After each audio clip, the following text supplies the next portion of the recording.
In our parasha, the Jewish people complain about the manna. And they say to Moshe, we remember when we were in Egypt, we had fish, we had melon, we had garlics, we had cucumber, and now all that we have is the manna.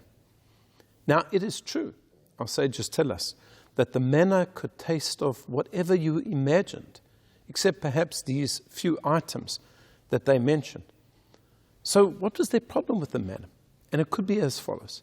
Even though the manna could taste like whatever you wanted it to taste like, but it always looked the same. And they wanted variety. They wanted a nice piece of fish. They wanted watermelon, they wanted leeks, they wanted garlics. They wanted variety. This is one of the main differences between human beings and animals. Animals can go without variety their entire lives.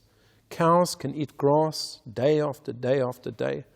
A koala bear basically only eats eucalyptus leaves its entire lives. But human beings need variety. We need different things, different types of food, different types of clothing. To just have the same things over and over again becomes very, very dull. Now, it's true that variety is fantastic, but sometimes too much variety is a bad thing. Consider coffee. A few decades ago, you would go to a restaurant, you would go to some type of a cafe, and you could order tea or coffee.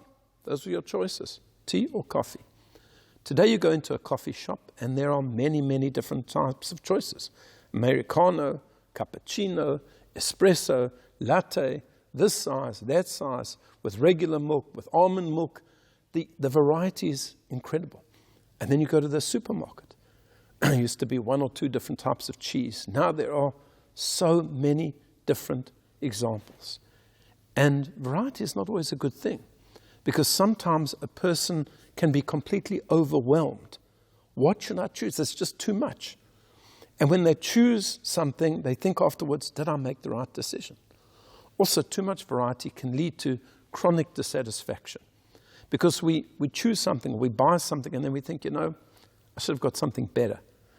And then you get the thing that you believe is better, and then you think, well, maybe there's something better. So you live in a state of constant dissatisfaction or even boredom. In the old days, when it was a choice between tea or coffee, you'd made your choice. You always had tea, always had coffee. That's all there was, so you got used to it.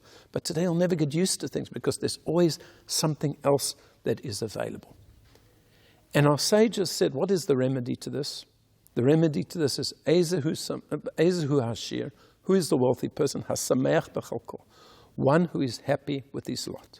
If you're always looking at what you should have bought and what you should have chosen, you'll never be happy. If you always look at what the other person has.